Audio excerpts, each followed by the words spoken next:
আলাইকুম প্রিয় দর্শক।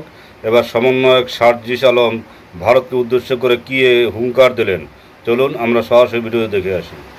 বাংলাদেশে আপনারা যদি রাজনীতি করতে চান, ছাত্র সমাজের নেতৃত্বে আসতে চান, তাহলে ছাত্র সমাজের এই কথা শুনে আপনার আগামীর যে বাংলাদেশ, সেই বাংলাদেশটিকে সাজাতে হবে। আমাদের জায়গা থেকে একটি স্পষ্ট বার্তা, আগামীর যে বাংলাদেশ, সেই বাংলাদেশের যে পররাষ্ট্রনীতি হবে, সেটিও হবে ছাত্র জনতার মতামতের উপরে ভিত্তি করে। আমরা কি ওই স্বামী স্ত্রীর পররাষ্ট্রনীতি চাই? আমাদের জায়গা থেকে স্পষ্ট বার্তা, আমাদের চারপাশে সীমান্ত রয়েছে, এই সীমান্তে আমার একজন নিরপরাধ ভাই বোনকে আমরা আর ওই ফেলানির মতো চুলে থাকতে দেখতে চাই না। আমাদের জায়গা থেকে স্পষ্ট বার্তাটি হচ্ছে, যদি আজকের পর থেকে এমন কোনো ঘটনা ঘটে, হয় তার উপযুক্ত বিচার করা হবে, নাহলে বাংলাদেশের ছাত্র জনতা বিজেপি থেকে শুরু করে যারা যারা সম্ভব তারা সকলে মিলে কিভাবে আমাদের ওই রাষ্ট্রগুলোকে জবাব দিতে হয়, সেটি আমাদেরকে একসাথে আবার দেখিয়ে দিতে হবে। এই ঠাকুরগাঁয় নাকি একজন সুইপার, একজন দারোয়ান, একজন নৈশ প্রহরী নিয়োগ দেওয়ার জন্য 20 লাখ টাকা নেওয়া হয়।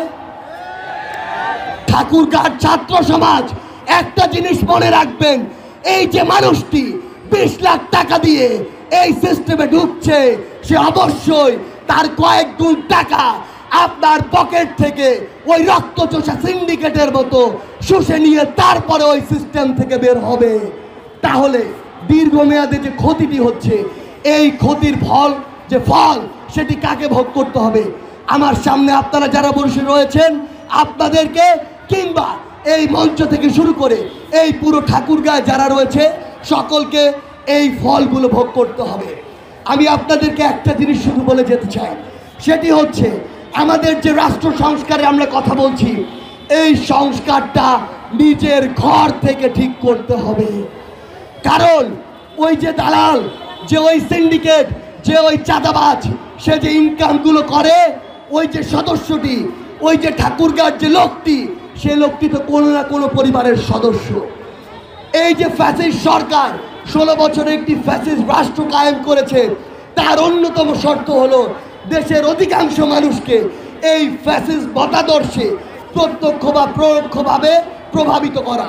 অর্থাৎ আমাদের নিজেদের ভিতরে যে ফ্যাসিজমটি ঢুকেছে, নিজেদের ভিতরে মানুষকে লুটপাট করার, শোষণ করার, ডমিনেট করার যে চিন্তা ভাবনাটি ঢুকেছে, সেটি থেকে অবশ্যই আমাদের বের হতে হবে।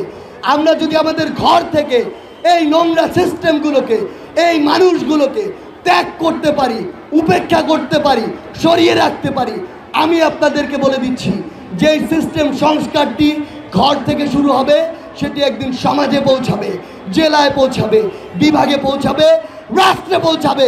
আর তখনই আমরা যে বাংলাদেশের স্বপ্ন দেখছি, সেই বাংলাদেশটি আমরা তৈরি করতে পারবো। আমি দেখছি আজকে আমার সামনে এই প্রথম কোনো জেলায় যতজন ছেলে এক পাশে রয়েছে, প্রায় সমান সংখ্যক মেয়ে আরেক পাশে রয়েছে। এটি ঠাকুরগাঁর জন্য গর্ব করার একটি বিষয়। কারণ আপনার পাশে সহযোগী হিসেবে যদি ছেলে মেয়ে ওই রাস্তায় একসাথে না হাঁটতে পারে, তাহলে যে অগ্রগতি আমরা প্রত্যাশা করি সেটি সম্ভব নয়। আমাদের মনে আছে যেদিন আমরা মিছিলে বুক পেতে দাঁড়িয়েছিলাম, সেদিন আমাদের সামনে আমাদের বোনেরা ব্যারিকেড হয়ে দাঁড়িয়েছিল। আর ওই যে আইন শৃঙ্খলা রক্ষাকারী বাহিনী, ওই যে পুলিশ, তাদেরও হাত কেঁপেছিল, তারা আমাদের বোনকে ওই গুলিটি করবে কি করবে না। সেই জায়গায় আমি আপনাদেরকে শুধু একটি কথা বলতে চাই, এই যে রাজপথ, সময়ের প্রয়োজনে আপনারা রাজপথে নেমেছেন, কিন্তু সামনের বাংলাদেশে আপনাদের মতো মেধাবীদের অবশ্যই ওই সংসদে প্রতিনিধিত্ব করতে হবে। আপনারা আপনাদের বাবা মাদেরকে বলবেন, ডাক্তার, ইঞ্জিনিয়ার, পাইলট, জজ, ব্যারিস্টার হওয়ার পাশাপাশি আমাকে দেশের সেরা একজন মেধাবী, সৎ ও ন্যায়পরায়ণ রাজনীতিবিদ হয়ে উঠতে হবে।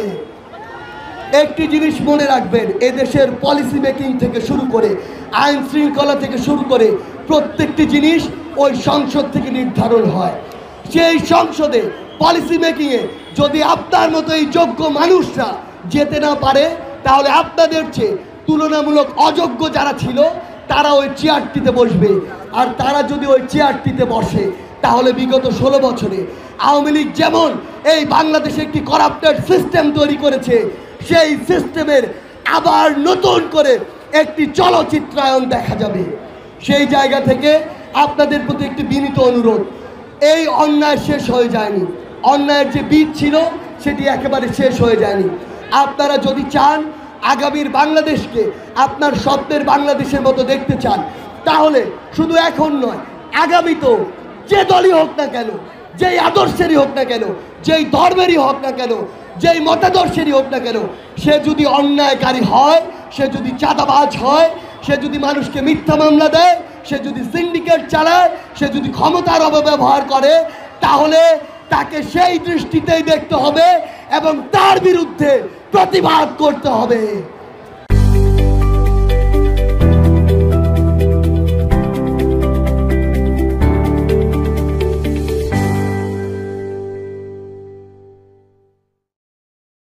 দর্শক, আপনারা কি সার্জির সাথে একমত?